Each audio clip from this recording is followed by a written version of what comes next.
உன் உயிர் போகிற நேரத்தில் கூட என் உயிர் போகாத அளவுக்கு கரெக்டாக சுட்டிருக்கேன்னா அது எந்த ஹாஸ்பிட்டல் யார் பண்ண போகிறா இதை தெரிஞ்சுக்க தானே. ஹேய், ஒரு உயிர் இன்னொரு உயிரை கொள்றதுல தப்பு இல்லை, அதான் நேச்சர். அதனால தான் கடவுள் உயிர் உயிர்க்குருவா இன்னொரு உயிரை படிச்சிருக்கான். கொல்றது தப்புன்னா மாட்டுக்கு கொம்பையும் பாம்புக்கு விஷத்தையும் தேலுக்கு கொடுக்கையும் எது கொடுத்திருக்கான்? மூளை. மனுஷனுக்கு மூளை. அது என்ன? வலியவன் வாழ்வான். வீக்கானவங்கள ஒன்னா செத்துக்கிட்டு அவங்களை காப்பாத்திக்கிறதுக்கு கொண்டு வந்ததா சட்டம். மானை கொண்டா தண்டனை, ஆடை கொண்டா தண்டனை இல்லை. ஏன்? மாடு குறைவா இருக்கு, ஆடு அதிகமா இருக்கு. அதிகமா இருக்கிறது ஆட்டோட தப்பா? இந்த உலகத்துல ஆடை விட அதிகமா மனுஷங்க இருக்காங்க. அவனுங்களை கொண்டா என்ன தப்பு? பயங்கரமாக இருந்துச்சு. யார் நீங்களா ஓனாக கற்றுக்கிட்டீங்களா இல்லை? செல்ஃப் ஒர்க் தான் ப்ரோ. எஸ்ஜே சூர்யாவோட ஃபேனா நீங்கள்? ஆமாம்.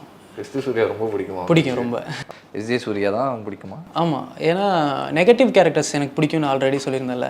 ஸோ அப்போ அந்த நெகட்டிவ் கேரக்டர்ஸில் பீக்னா எனக்கு ரொம்ப பிடிச்சதுன்னா எஸ்ஜே சூர்யா சார் தான். கங்க்ராச்சுலேஷன். ஓகே, எப்படி போனீங்க நீ ஏன்னாக்குள்ள? எனக்கு அதான் நான் இந்த மாதிரி ரீல்ஸ் பண்ணிகிட்டு இருக்கும்போது அந்த நாகேஷ் சாரோட ரீல் வந்து கொஞ்சம் நல்லா 1 மில்லியன் போணுச்சு. ஸோ அது அவங்களும் பார்த்துருப்பாங்கன்னு எனக்கு தெரில. அதை பார்த்துட்டு தான் டிஎம் பண்ணாங்கன்னு எனக்கு தெரில. ஜஸ்ட் ரேண்டமாக அவங்க டிஎம் பண்ணி இந்த மாதிரி எங்கள் ஷோக்கு வாங்கன்னு சொல்லுவாங்கன்னு நான் நினச்சேன். சரி, அந்த ஒரு இதில் தான் சரி போகலாமா வேணாமா அப்படின்னு யோசித்தேன். வீட்டில் கேட்டேன், சரி சும்மா போ அப்படின்னாங்க. சரி போவோம் வரேன் அப்படின்னு சொல்லிட்டேன். அப்படியே உள்ளே கூப்பிட்டு உட்கார வச்சாங்க. அந்த ரோலை உட்கார வைக்கிறதுல எனக்கு ஒரு சின்ன ஒரு ஆசை இருந்தது. ஃபர்ஸ்ட் ரோ ஃபுல்லாக 4 சீட்டு, 3 சீட்டு ஃபுல்லாகிடுச்சு. நடுவில் ஒரே ஒரு சீட் இருந்தது. இங்கே உட்காருங்க அப்படின்ட்டாங்க. அது ஒரு செம்ம ஸ்டெப்பாக இருந்தது.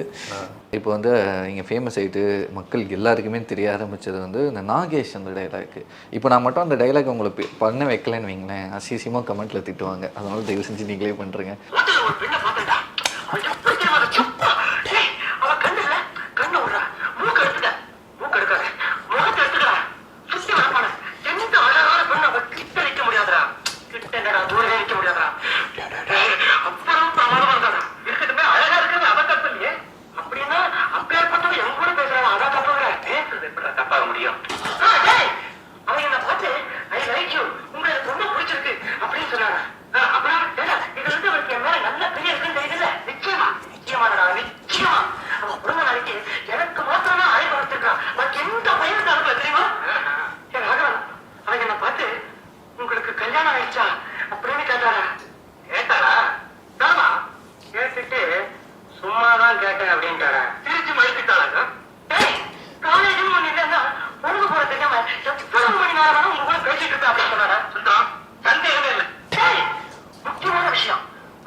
ஃபென்டாஸ்டிக்காக இருந்துச்சு.